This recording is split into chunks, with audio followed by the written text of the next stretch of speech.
Bismillahirrahmanirrahim. Assalamualaikum warahmatullahi wabarakatuh. Nama saya Wildana Lutfi Noval, NPM 21082600056. Hari ini saya akan membahas topik pada blog Crash Program, yaitu Hematologi and Imunologi. Hari ini saya akan membawakan tema yaitu malaria. Yang pertama dari definisinya sendiri, malaria adalah penyakit infeksi yang menyerang sel darah merah dan disebabkan oleh parasit Plasmodium. Penyakit ini ditularkan kepada manusia melalui gigitan nyamuk Anopheles betina yang terinfeksi parasit tersebut.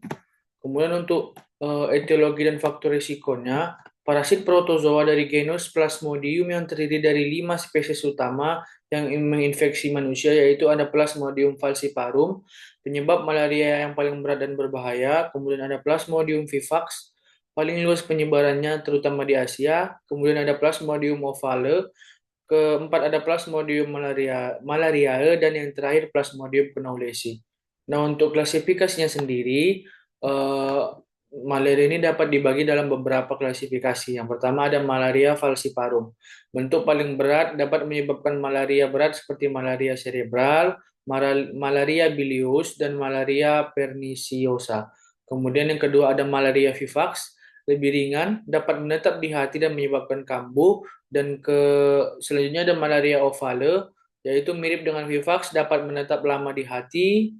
Kemudian ada malaria malariae, menyebabkan malaria kuartana dengan demam yang timbul selama 4 hari. Dan yang terakhir ada malaria knowlesi.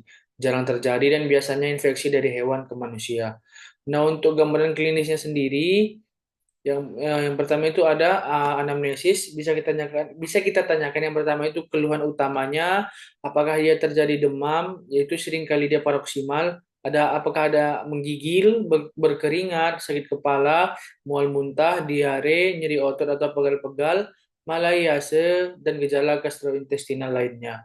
Kemudian untuk pola demamnya sendiri itu yaitu demam yang paroksimal yang didahului fase menggigil, diikuti demam tinggi lalu berkeringat banyak.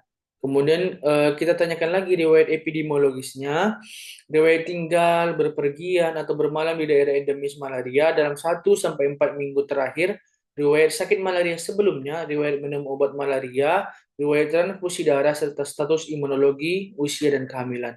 Kemudian ada pun beberapa gejala tambahan seperti pada malaria yang berat, dapat kita temukan bahwa terjadi penurunan kesadaran, kejang, ikterus, sesak napas, perdarahan, muntah terus-menerus, warna urin seperti teh, dan penurunan jumlah urin. Kemudian pada pemeriksaan fisik dapat kita jumpai yaitu yang pertama pada pengukuran suhu tubuh, biasanya itu lebih dari 37,5 derajat Celcius hingga 41 derajat Celcius pada kasus-kasus malaria yang berat. Kemudian konjungtiva atau telapak tangannya pucat, yaitu yang dapat menandakan anemi akibat hemolisis. Pada sklera ikterik menandakan hemolisis berat atau gangguan fungsi hati. Dan yang terakhir, terjadinya hepatomegali atau splenomegali, pembesaran hati dan limpa sering ditemukan pada malaria. Nah, selanjutnya untuk patofisiologinya sendiri dapat kita lihat pada gambar. Yang pertama itu tahap dalam tubuh manusia atau human stage.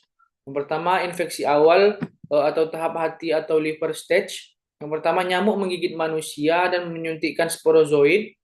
Kemudian sporozoid memasuki sel hati atau hepatosit membentuk sel hati yang terinfeksi. Kemudian parasit berkembang menjadi skizon hati. Dan kemudian skizon hati pecah dan melepaskan merozoid ke dalam darah.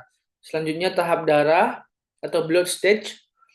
Merozoid menginfeksi sel darah merah menjadi tropozoid muda, kemudian berkembang menjadi tropozoid dewasa, menjadi skizon dan pecah. Kemudian pecahnya sel darah merah menyebabkan gejala malaria seperti tadi demam, menggigil, dan lain-lain.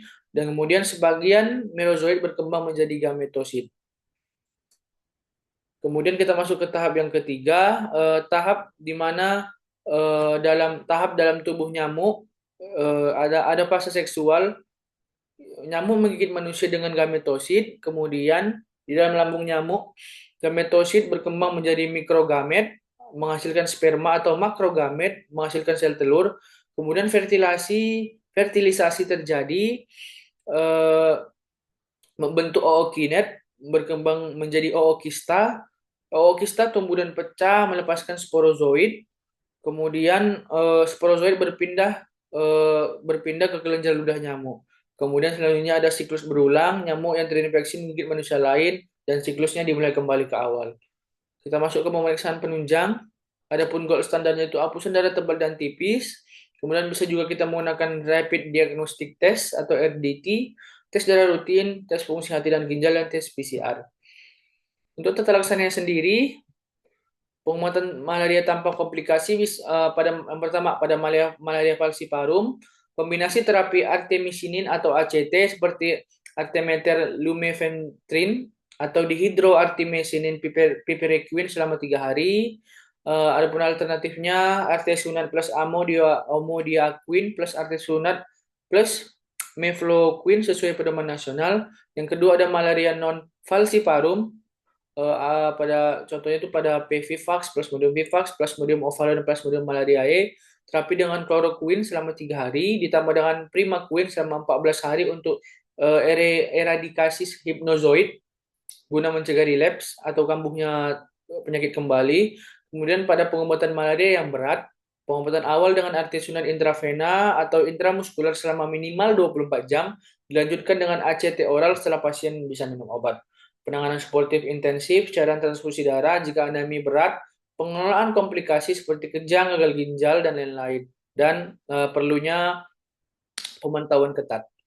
Untuk prognosisnya sendiri, umumnya malaria tanpa komplikasi yang disebabkan oleh Plasmodium vivax, ovale, atau malariae memiliki prognosis yang baik dengan terapi yang adekuat, yang mengarah pada pemulihan total. Sebaliknya, infeksi Plasmodium falciparum dapat memiliki prognosis yang lebih buruk jika parasitemia sangat tinggi atau lebih dari 100.000 parasit, atau jika hematokrit di bawah 30%, terutama jika pengobatan tertunda yang meningkatkan risiko mortalitas.